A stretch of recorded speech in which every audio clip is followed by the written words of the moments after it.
it's not so important that I record this session since it's just an overview, but I will record all of the sessions. Certainly, I would encourage you to attend when you can. We'll meet. We will either meet here at 6 o'clock every Monday night, or when we can meet in the classroom, we'll meet in the classroom. And right now, it looks like that starts on the 26th of February. At that point, it will be every other week. Right now, if I were to guess, I would guess that we will have 5 or 6 classes in the actual classroom itself, and then the rest of the time will be online on Zoom. Anyway, what I would tell you is this has been a work in progress for the university, and obviously, we appreciate your flexibility, and we're certainly trying to be flexible ourselves in how we work through this. So with that, let me be sure and check one more time. Can you hear me? Just a thumbs up or okay? Yeah, we can hear you. Okay, good. Okay.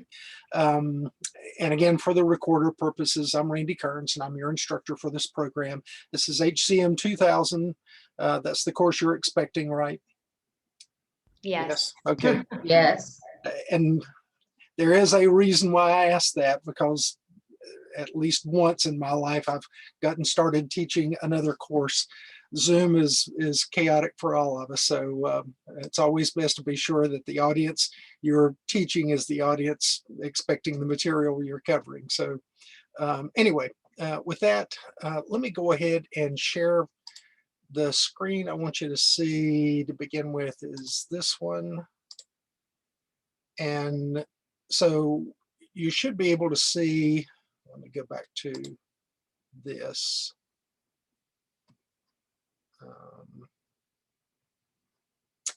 So that's my desktop for Moodle. Is that the same thing that you're seeing? Yes. Okay. So I'm going to click on the tile for, and I will add that the way I set up Moodle may look a little bit different than some of your other instructors. I've used Moodle a lot at other schools, and so there's just a way that I like to set it up. So it may look a little bit different for my courses than maybe some of the other courses. But again, I think you'll see it's a little bit easier to follow. At least that's how I saw it. So that's how I set it up that way. Anyway, so the list of course, or the list of classes, again, our first seated class right now is scheduled for Monday night, February the 22nd, I believe. I believe that's a Monday night. Yes, that's a Monday night. Okay. And it should be in Kirschman Hall, room 122. When we have classes, we'll have class from, they're officially scheduled from 6 p.m. until 8:45. I won't keep you to 8:45. If your car is still in the parking lot at 8:45, you've got a problem, and hopefully we're getting AAA to help you get it started. But we will meet. We'll go over the key content, and once we have a good understanding of what we need to cover, we'll wrap it up for the evening. And that that may take us 8:30, but it may be sooner than that. But anyway, that's the expectation of what the classes are going to be. As far as the introduction goes, if you would be sure and log into the introduction, tell us a little bit about yourself, and be sure and title the introduction with your name. Course announcements, if there's something that comes up, I'll put it in the course announcement, but you don't have to specifically click on that course announcement to find it. Whenever I put something in the course announcement, that'll trigger the email to send you an email about that announcement. And then the syllabus, I've got the syllabus pulled up. We'll go over it in a minute. And the link that you use tonight for Zoom will be the link that you use every week for Zoom. I did take out the the password, so you don't have to have a password to get into the class, but it is instructor approved. So if I don't see a name that I recognize, it is important to be sure and put your name in, and I see everybody's name here. That way I can cross-reference the names to the attendance. And then one other point to make about attendance. So the best attendance means participation, and it means engagement. Also recognize that you know, I've been in your shoes before in terms of I've been a student a lot in my life, and there are times that depending on what's going on in life, I recognize that some instructors feel like the only thing in the center of your universe should be their class. And I want you to be committed to the class, but also recognize you have a life. And a part of that is being sure that I open content in a way that you can access it. The content for this week you can access, the content for the next several weeks you can access. That way you can pace yourself depending on what else is going on in your life.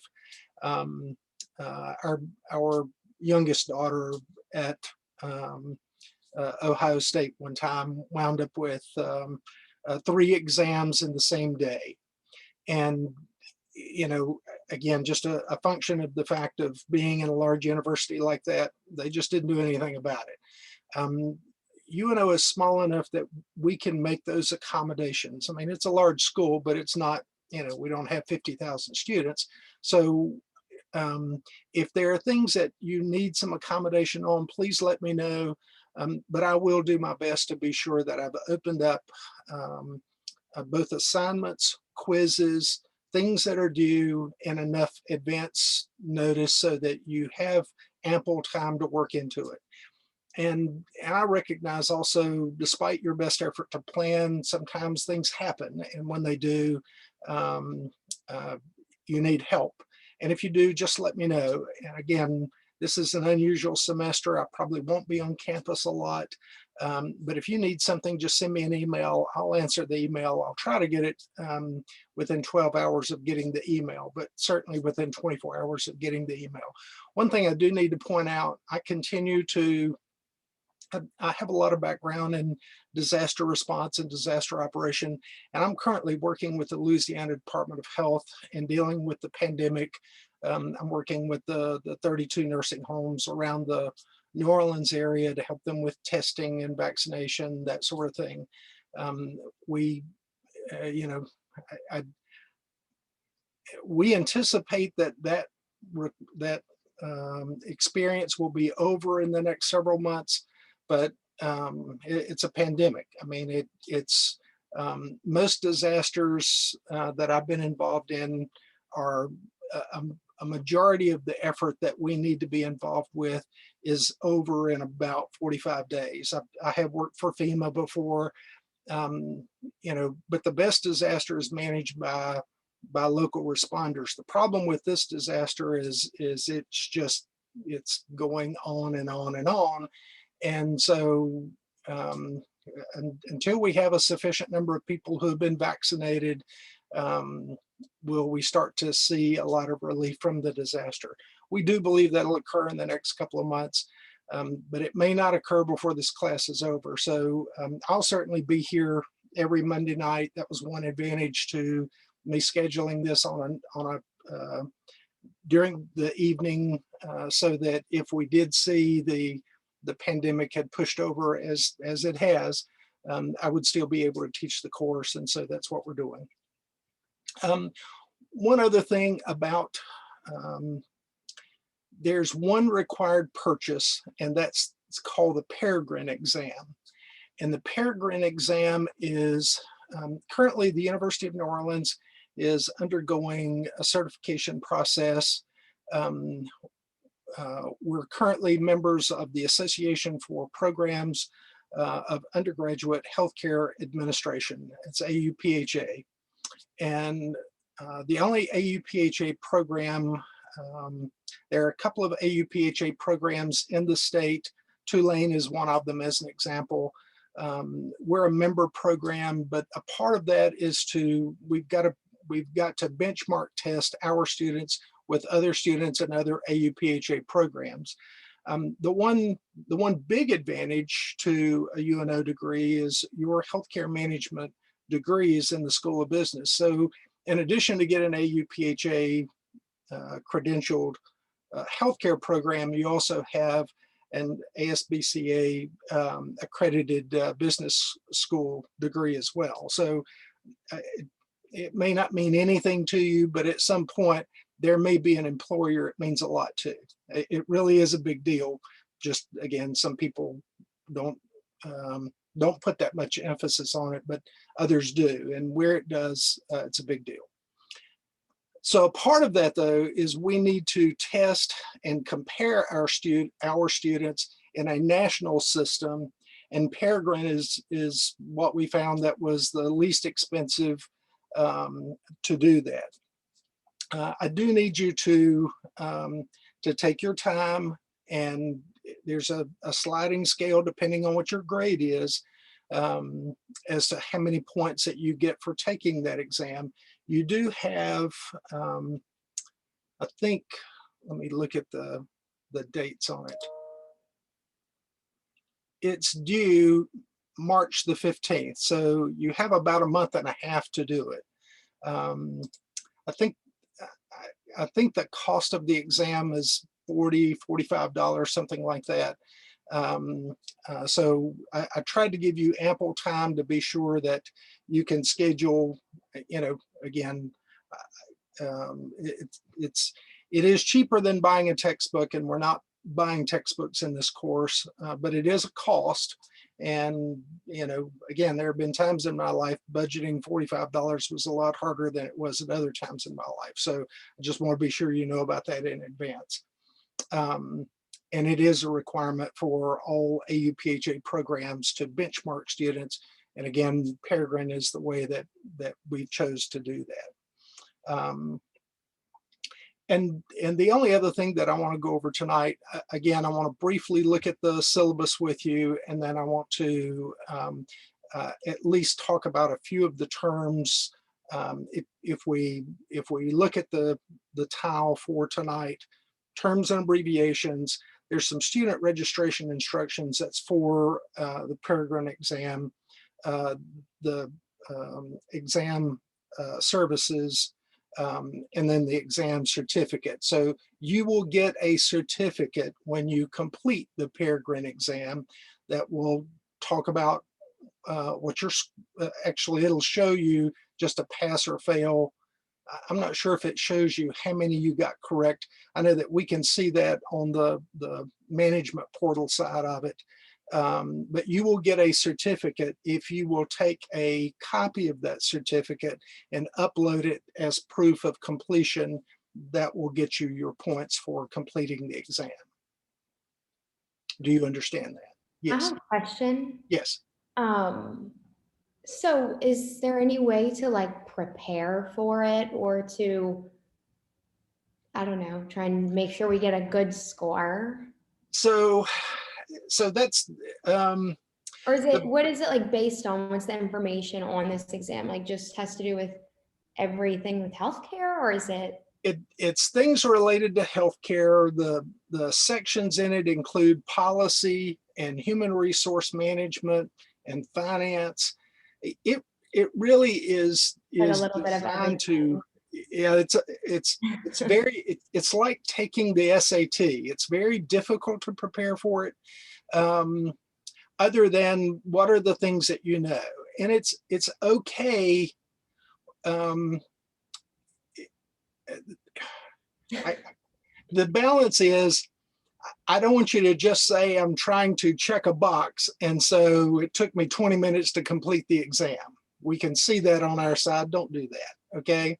We want you to do your best, and we want you to score your best, and you get the most points for scoring your best. But there's also a reality.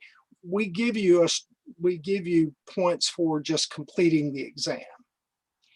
And so, because it is important that you complete the exam, and we don't want to penalize you heavily for not getting a good score, because quite frankly, if you were able to ace that, I'm not sure how much the program would be a benefit to you anyway, right? Is that kind of the paradox? Yeah. Yeah.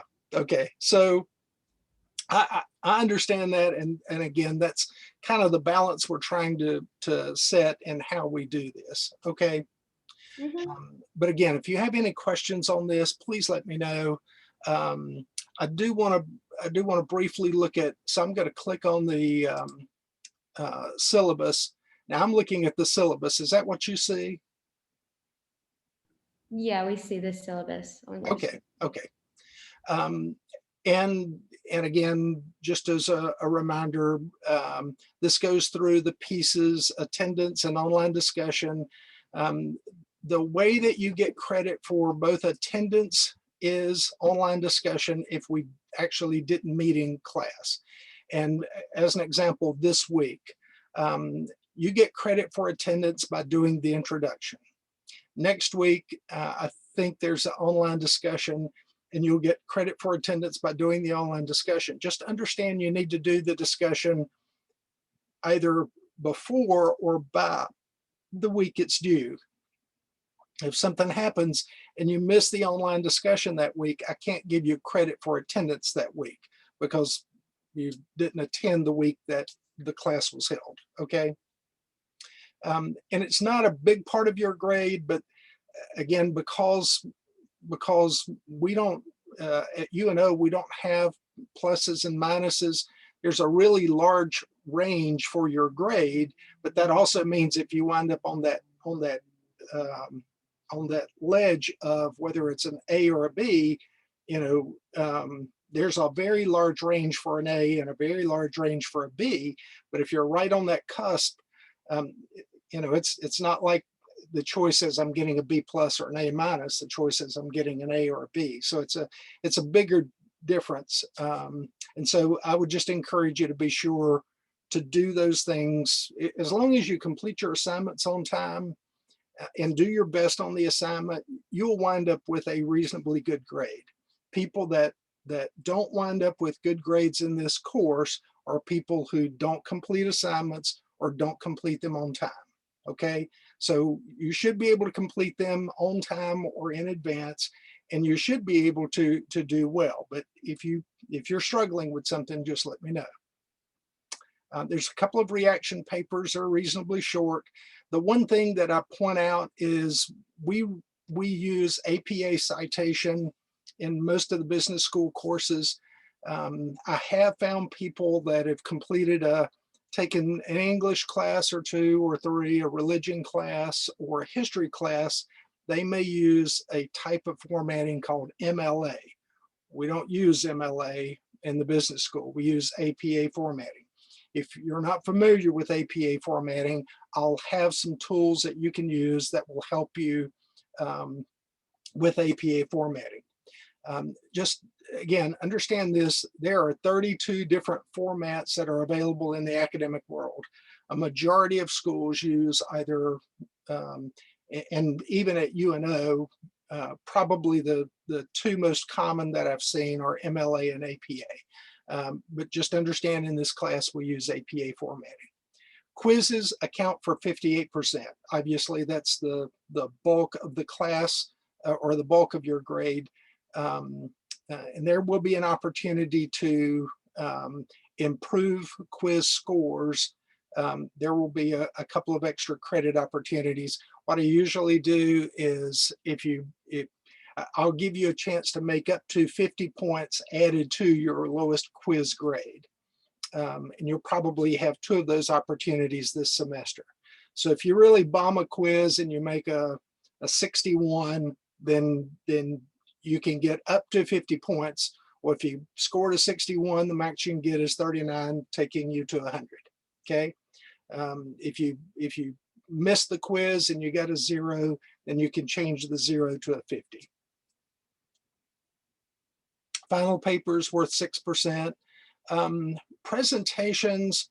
So right now I've got this number set at 8%. It may vary depending on so long as we continue to have classes and we're meeting in person, then there's an opportunity for you to do presentations in person.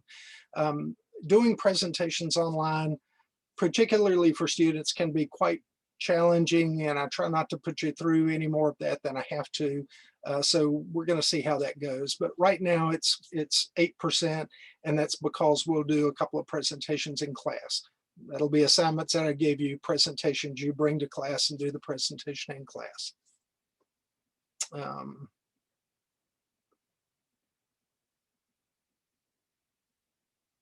See a typo in that. It says 10%. It's actually 8%.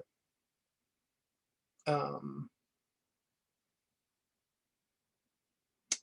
I think that's it for, let me go ahead and click over to the terms.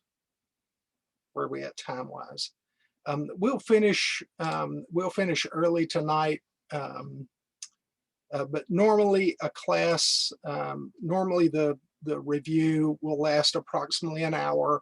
We'll start at 6. I do start promptly at 6 o'clock, and then we'll finish somewhere between now and 7 o'clock. Tonight, obviously, we'll finish early, but most nights we'll finish very close to 7 o'clock. And certainly if you have questions beyond that, I'll stay as long as you need me to stay.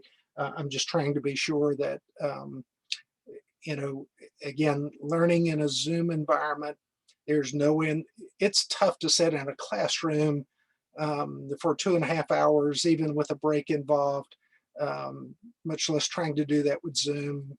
So I understand that. These terms, so I have a total of 5 pages, and there's 2 columns of terms.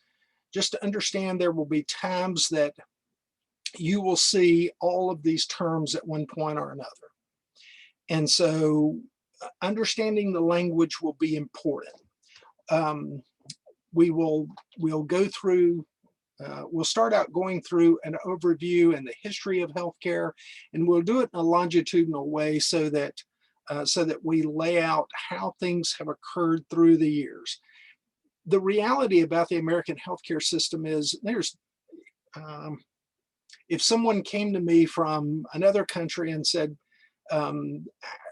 we want to design our healthcare system exactly the way it's done in America, I would tell you to get your head examined.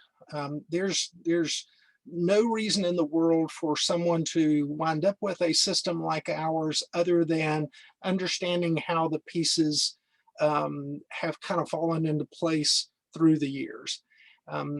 You know, and as a country, because of the political divides, we even wind up with some pretty odd positions or some odd pieces that that I would like to at least explain how did we get here. And the reality is, if you're in New Orleans, Louisiana, and you're working in healthcare, it is important to understand the facts. Facts make a difference. It's also important to understand the rules. Something I learned a long time ago: figure out what the rules are and play the game by the rules.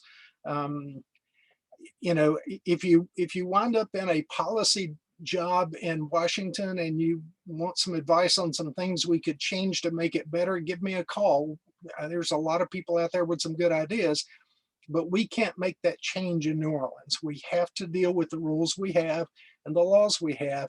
And my job for the next several months will be to go over what the basics are of the American healthcare system. And again, some of them are somewhat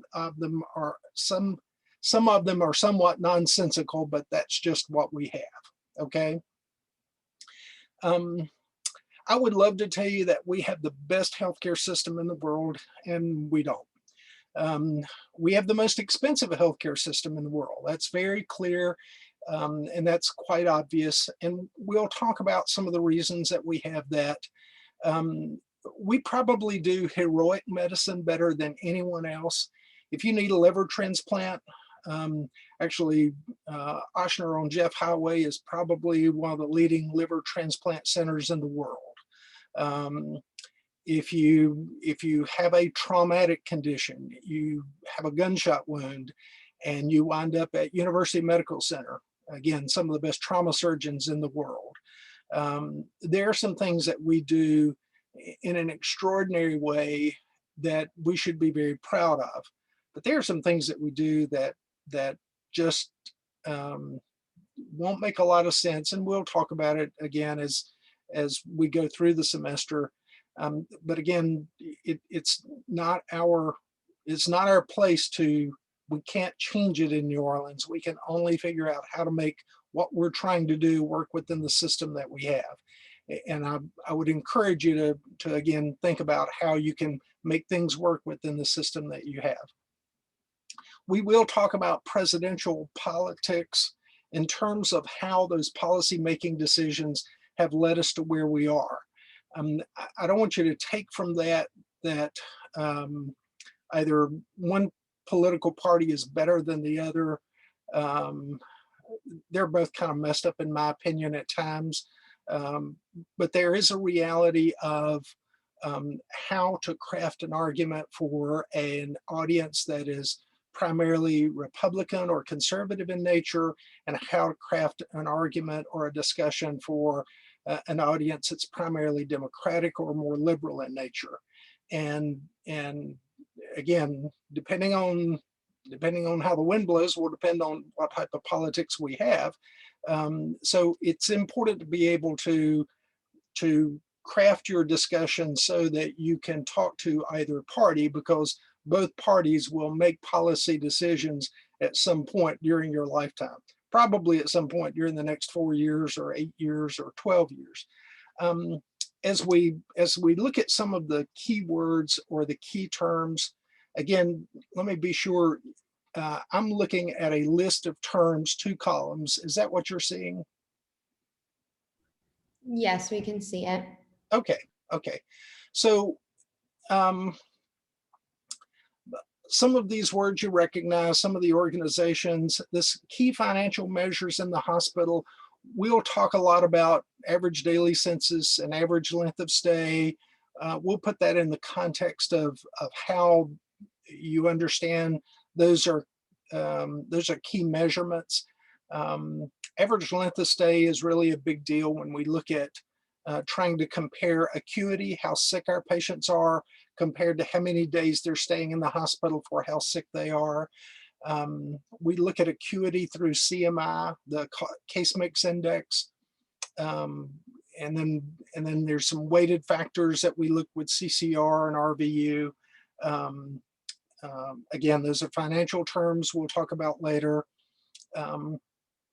Flexner report is historical in nature, but we'll also talk about how the evolution of the American healthcare system came about. What are some steps that we took along the way where we made some really good decisions, and what are some steps we took along the way that may have been well intended at the time.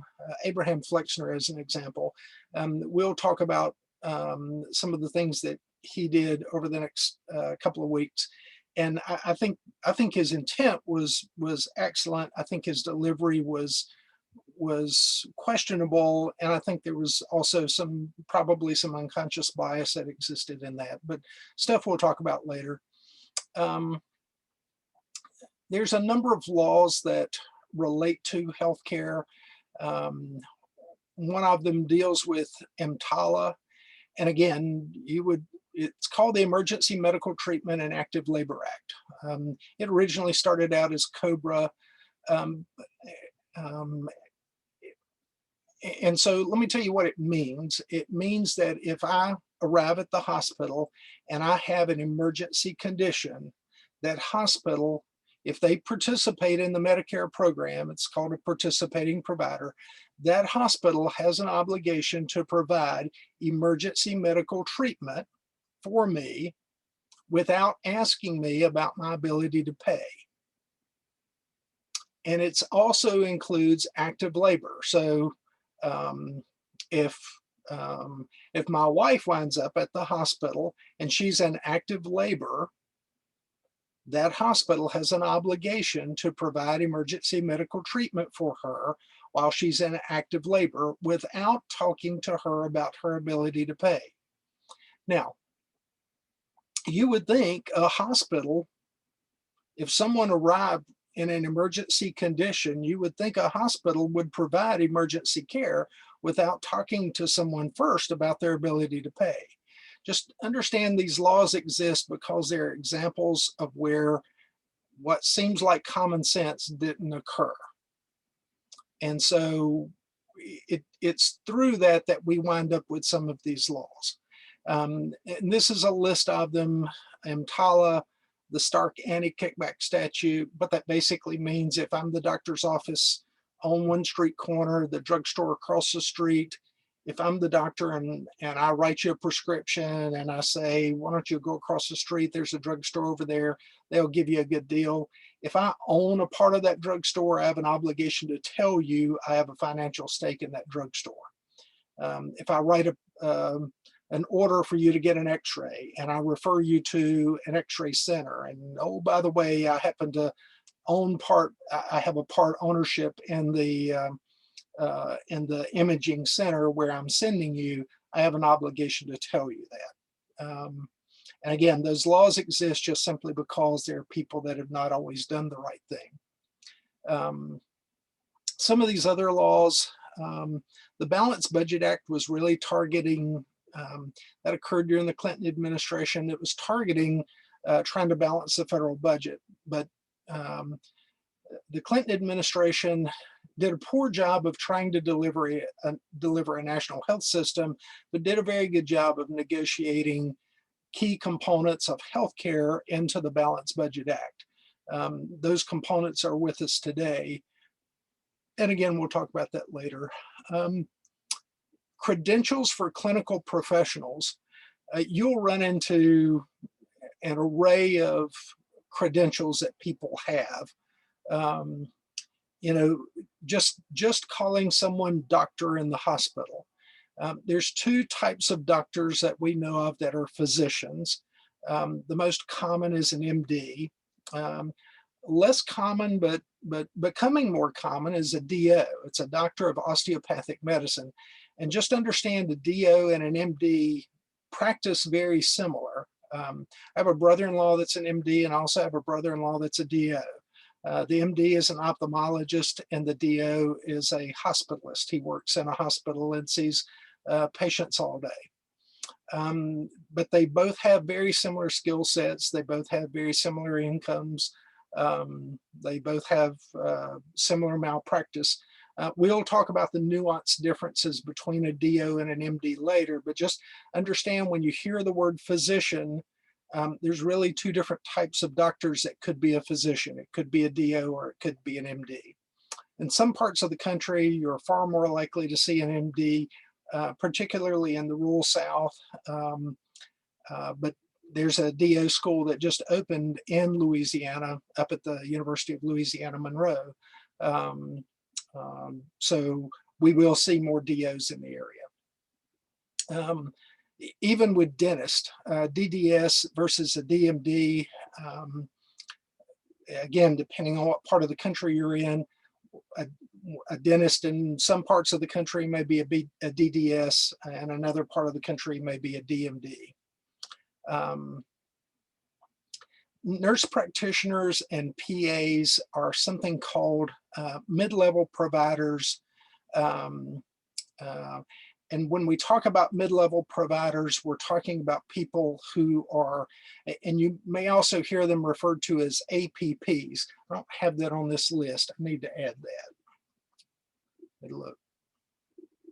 Yeah, I don't have an APP. An APP is an advanced practice practitioner. And what that really means is it's either a nurse that has, again, completed advanced training, that can write prescriptions, can do more complex assessments. And that's also that's a nurse practitioner, an NP, or a PA, which is a physician's assistant. Those are distinctly different, and they fight desperately for their territory, but they have very similar practices. They will certainly tell you that they're different, but just understand from a practice standpoint, they're quite similar. And the most common credential for providing patient care in a hospital is a registered nurse. So again, when we deal with clinical care, About 75% of the people who work in a hospital are clinicians, and they have some type of clinical practice specialty or some type of clinical distinction, such as one of these letters in the alphabet. But the other thing to remember about that, though, is the other 25% of the people that work in a hospital don't have a clinical credential, and that's actually a part of the workforce that you may wind up being a part of. If I move down to facilities, so when I get through the history, I'll get into the difference between a madhouse, a pest house, an almshouse, and a sanatorium. It's important only in the context of again, understanding the evolution of healthcare and how we got to this point. You may see some legacy terms that are out there that I've actually written a book about historical hospitals in Eastern North Carolina, an area I used to teach in, and I've got some content from that that's a part of that chapter, that section when you get to that in Moodle. Coding, there are different coding classifications depending on where the patients are, and so that's what the coding is. Insurance, I've got some insurance terms that are there. Let's see, what else? The self-funding alternatives for insurance, those are just things that we'll talk about when we talk about insurance. There's a lot to know about insurance. And I will tell you, the most important thing that we do in a hospital is we take care of patients. But very close to the most important thing we do in terms of taking care of patients is operating a very large financial organization. Hospitals provide very expensive care. In most cases, most hospital systems are multi-billion-dollar organizations each year just in revenue. I have no idea what the revenue is for LCMC Health or Ochsner Health, but the last large healthcare system I worked for, UNC Healthcare, our gross revenue each year was more than $10 billion. Hospitals in 39 states are today the largest employer in 39 out of 50 states. Hospitals today, the healthcare profession is the largest employer as a sector in the United States, which is a little bit concerning as an economist, but it's a fact. And so, but another reality of that, though, is getting back to the financial side of this. We'll talk a lot about the financial side of this as it relates to insurance, private insurance, public insurance. I'm talking about Medicare and Medicaid. And again, how did some of this come about? We will go through some of the presidential administrations just in terms of helping you understand the longitudinal way that this kind of played out over time. Again, nobody wakes up tomorrow and says, this is the way I want to do it. But there is some method in the madness of how we got here. And I think it's important for you to understand the pieces that are in place today and how we wound up with those pieces. And we'll continue to see them.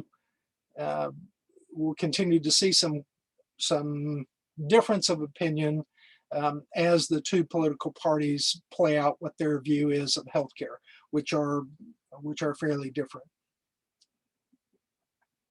We will talk a little bit about government in terms of the legislative branch, the executive branch, and the judicial branch, primarily because to understand healthcare policy, you need to understand how did we arrive at this policy? Is it a law? Is it something that Congress passed? Is it an executive action? Was it something that the president signed as an executive order? Is it something that the judicial branch acted on because there was a question of the constitutionality of the law? The judicial branch we associate with the Supreme Court. The executive branch we associate with the White House, and the president, legislative branch with Congress, the House and the Senate. Again, it is important for you to remember. You may have to dust off some brain cells from a few years ago, but it is important to remember how we go from proposing an idea that becomes a bill, that becomes a law, that may be challenged in court, and what are the steps it takes along the way to get to that point.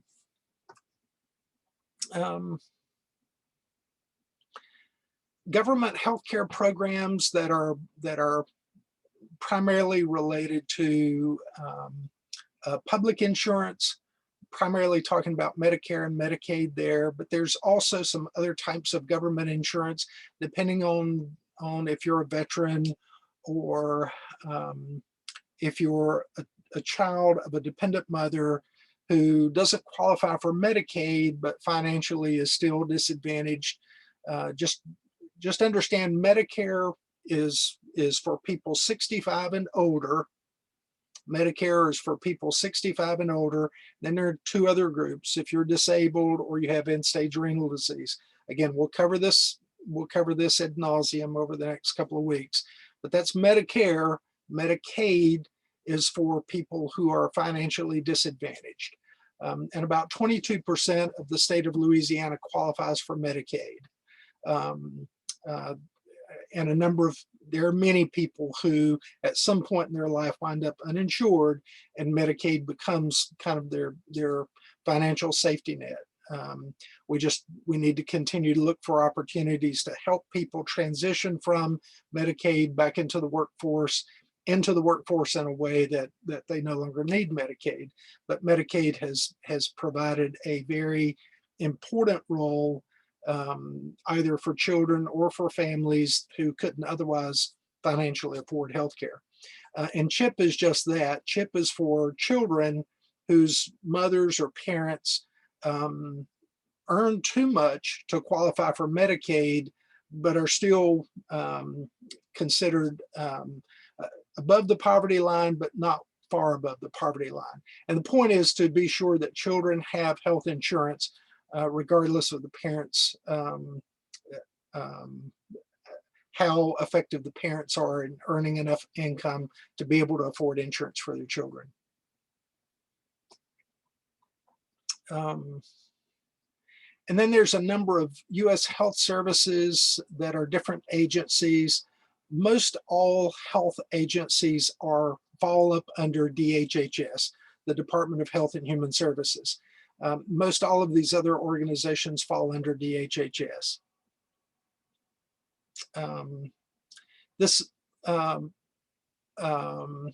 Essential health benefits. So when we talk about the PPACA, and that is one thing I'll touch on next week, I try not to refer to the Affordable Care Act as Obamacare, because it seems to weaponize what people think about it.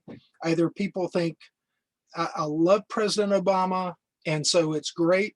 And the reality is it's good, but it needs to be adjusted. There needs to be some adjustments to it. Or there are people who hate President Obama and therefore hate the Affordable Care Act and don't know anything about the Affordable Care Act. And that's really disappointing, because it at its basic merit is a very good piece of legislation.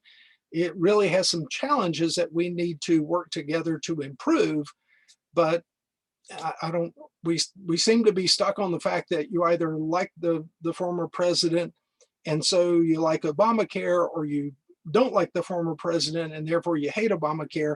And most of the two groups that I just mentioned can't tell you 10 things about the ACA. And so a lot of times you'll see me refer to it as the PPACA. It's not to diminish the effort that people went through to get it accomplished, but the name of the law is the Patient Protection and Affordable Care Act. And so that's all how I have it in the content, okay? I do hope that at some point in the near future, Congress will find their way to quit trying to tear it apart, but look for ways to improve it and make it work for everybody. It's good. It could be better, but we need it more than we don't need it. So anyway, and I'll let politicians figure out who gets credit for that. But as a national public, we need something like that. And then we'll wrap up with, there's a number of terms for quality, types of beds, and imaging. Again, these are things that we'll see later on in the semester. But as we wrap up, just a couple of key pieces I want to be sure and cover tonight. And that is, again, the aim to this course is to help you have a much better understanding of the fundamentals of the American healthcare system. Again, nobody would wake up tomorrow and say, I want to design it just like the Americans, okay? But there are things that we do well, and we'll take time along the way to point out what are the things that we do well. There are things that we really need to work on, and we'll point out along the way what are the things that we need to work on. As we go through how the healthcare system evolved in a longitudinal way, all the way back to John Adams.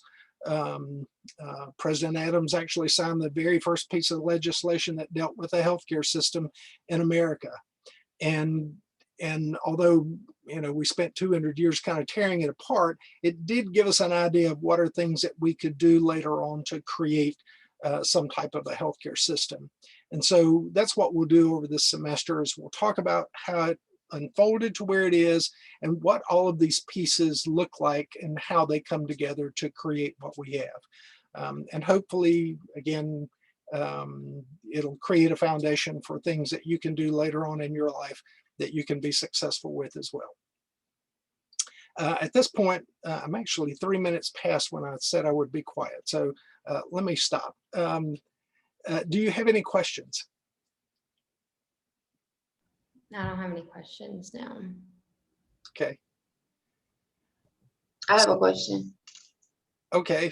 Well, I'm glad I got to see all of you. And when I shut this down, I'll convert it to a recording and post it. And that's what I'll do each week. But again, for your assignment for this week is just do the introduction. If you want to get started on the Peregrine exam, or you want to at least review the Peregrine exam information, you're certainly welcome to do that. Yes, do you have a question? Yeah, I have a question. I heard that you said that because of there's certain laws that are put in place, and you can't really, you have to basically play the game how it goes under those rules and policies. So is that the same thing so far as, so basically I'm asking, it will be hard to change something if you have to go through all those steps to get it to where it is, like for healthcare. It will. And that's why I said what I did about, we've got to figure out what the rules are and play the game by the rules. If you do wind up in Washington, I'll give you some ideas on how to change the rules. But until that time, this is what we have. And because it's what we have, we just need to be sure that we understand what those boundaries are, and that we work hard within those boundaries. Again, politics aside, healthcare is important for every American. And sometimes we don't put it in that fashion, and we don't develop it in a way that, we don't develop our message in a way that helps people understand that this is important to everybody. It's not just important to Republicans or Democrats. It's important to all of us. And I don't know, our country is so divided at the moment, but it is important. And so hopefully we'll, at least when you leave here, you'll have a better understanding of what types of arguments we can make for things going forward, how to make it better, but how to understand what we have right now too. Okay. Thank you. Sure. Any other questions? Big picture, folks, if you have a question about something, send me an email. Again, during the daytime, I'm usually working with the Department of Health, but early in the morning, I check what I need to do for the university before I get started. And in the afternoon, I try to get caught up on the things I need to do that afternoon. And so I will get back to you that day. And I do, we'll probably see each other in class starting on February the 22nd. But if there is a change on that, the university will put out a notice, and I'll certainly put out a notice as well. The university's attendance policy will vary depending on what case positivity ratings are. You know, right now the plan is we'll have class on the 22nd, we'll skip a week, and we'll probably have about 5 or 6 actual face-to-face classes. Everything else will be online on Zoom at 6 o'clock on Monday night. Okay. Yeah. Okay, well, I'm glad I got to meet you all, and I look forward to working with you, and I will see you next Monday night here on Zoom. Good night, everybody. Yes. Good night. Good night. Thank you. Good night.